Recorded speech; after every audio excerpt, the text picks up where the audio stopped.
Hey everybody, welcome back to my YouTube channel, and we're about to get into a taper fade tutorial. My name is Dita Barber.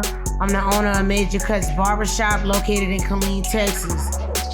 So we start out by brushing the hair, then we go ahead on and we get ready to set our initial guideline. For this guideline, I'm going to be using my Gamma Pro or Gamma Plus. And that's just setting in my initial guideline. So I'm going down with that, and I'm gonna go right back in with my cordless masters, and I have the fade blade on it, and I'm gonna go up a ½ inch to go ahead on and set that next open blade guideline. Then I'm gonna close my blade to about 3/4 using my corners to go ahead on and clean up that line. Real easy, real simple. I follow these steps every time. Same thing, I got my 0 on. I got my blade all the way open, setting in that line. Then I'm gonna turn right around and take it to 3/4 close, utilizing my corners to go ahead on and clean up that line. Sometimes I like to switch tools. Y'all know I'm known for switching tools. So even if I happen to go ahead on and pull out another tool, I'm still doing the same steps. Open and then 3/4 close using the corners. So it's the same motion. You got to get into it. So I got my walls magic clips, and I'm taking my blade 3/4 close to go ahead on and clean up that line, because sometimes with my masters I can't get the line all the way out. So sometimes you gotta switch tools, and that's good. That's a good thing to have a variety of tools. If you don't have a variety of tools, you in the way. So now I got my 0.5 on, and I'm going ahead on and I'm setting another guideline, and I'm going about a ½ inch up with my blade wide open. And I'm using my cordless magic clips because I like the way they cut this hair texture. I do love my fade blade when I'm setting my initial lines, but I don't know, it's something about the wall magic clips that make me just want to pick them up. I mean, it's the same steps over and over. You just got to pay attention. So now I got my 1½ with my fade blade on my cordless masters. I always do the 1½ like that, and then I go back to a 1. So right now I'm grabbing the magic clips and I'm running it right back to the 1. And the reason why I do that is because sometimes I might start off fading up, but then I go right back and fade down just because it lays the hair down better. And I feel like I get it done faster. Everybody has their own method, so don't think that my method is like absolute. You can do your own method. So I go ahead on and I grab my cordless Barbershop Pro FXs, and I go ahead on and I set my line up in the back of the neck area. I do this already because I like to kind of see the fade before it gets all the way finished. I like to see it. So as you can see, the nape area is already clean. Then I go back and I even it out. Starting out, when you want to go to the front, when you're doing a taper, I always set my guideline differently with different hair textures. So every hair texture I do it different, but with him I went straight across at his where the C note would be, and I set that initial line. Then I went right back in with my cordless masters and set in that initial line using my fade blade. Like I said, I'm gonna be repeating the same thing over and over because you following the same exact steps. There is no different steps for the most part. So after I do that, I go ahead on and grab my zero guard open, and I set my next guideline. Moving along, I gotta clean up that guideline, but watch what I do. Watch what I do. Switch up. I'm always doing the switch up. Using the corner of the blades, 3/4. I got my cordless magic clips, and I'm hitting the line and I'm getting it up out of there. That's how you gotta do it. Sometimes you have to switch up. You have to know how to use your tools. Okay, I got my 1½ on, and I'm scooping out in an upward motion to go ahead on and clean him up. And to be honest, with a taper fade, that's it. He don't need much more other than that one guard. But you know, I could go back and clean that up. Same thing on both sides. Never forget that you're doing the same thing on both sides. Set the initial guideline. Set the ball line. Go right back in with the open. 3/4. The 3/4 coming up. It's the same steps. Then I got my 0. 3/4. 3/4 close.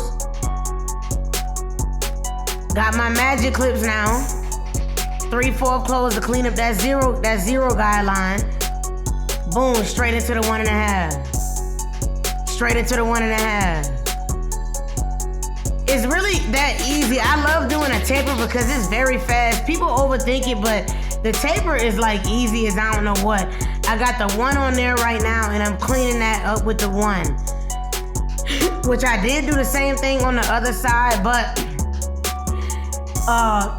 sometimes I like to skip around steps, so I did do the same on the other side. I grabbed the 1 guard and I cleaned it up.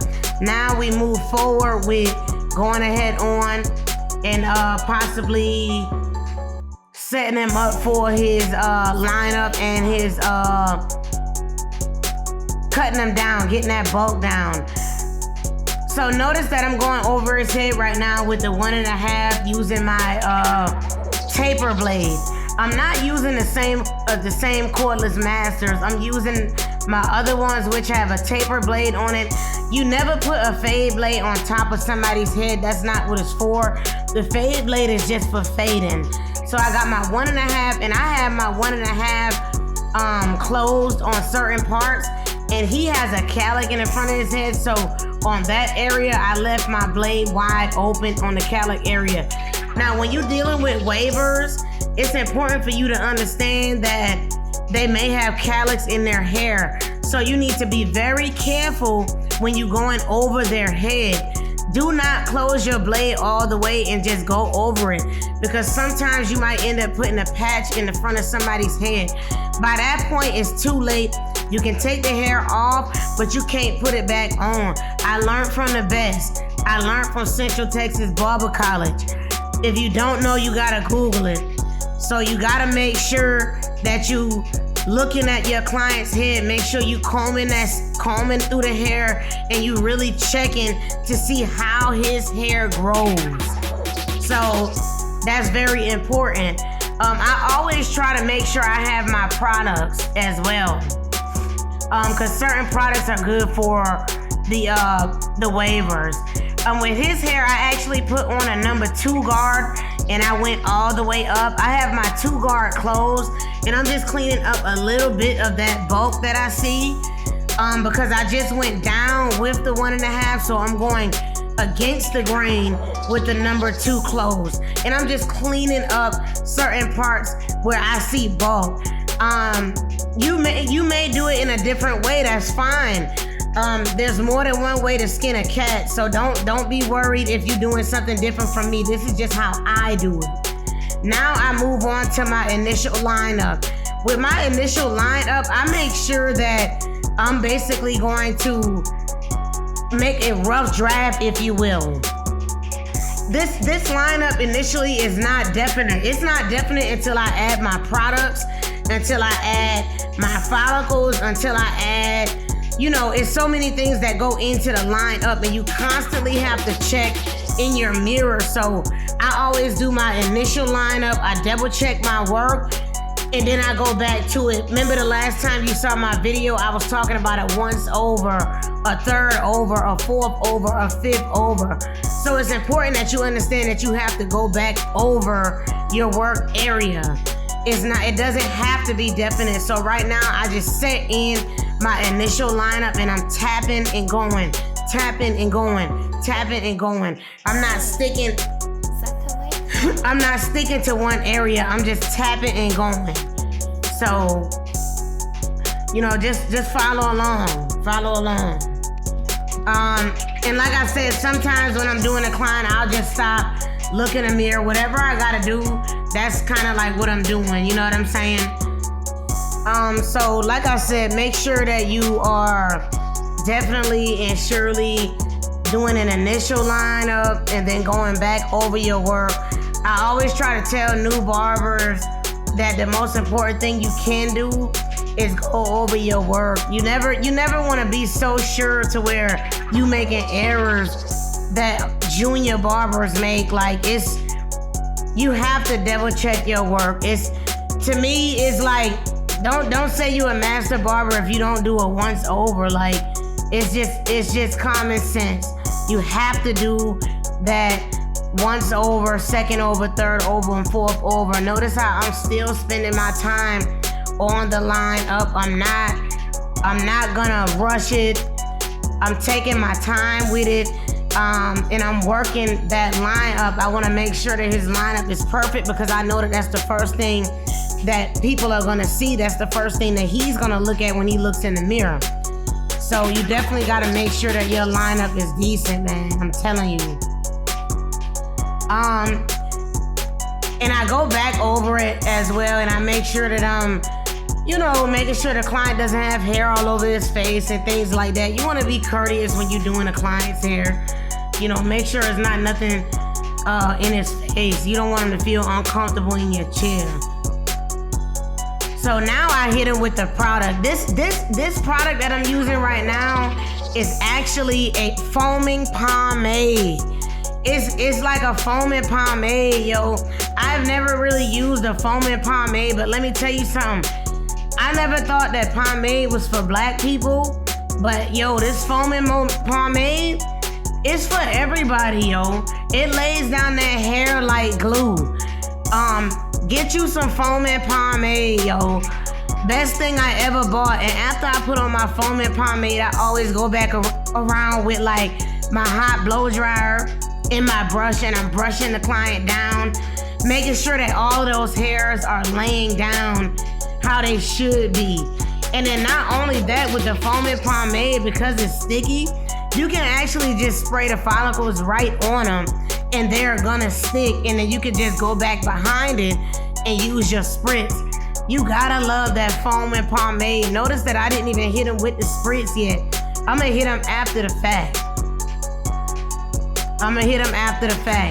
But that's why I love the foaming pomade. You don't have to rush and pull out that spritz and make it all like globby and all that. It's not too overpopulated with product. And the foaming pomade is actually lightweight. I mean, oh my gosh, it's lightweight, yo.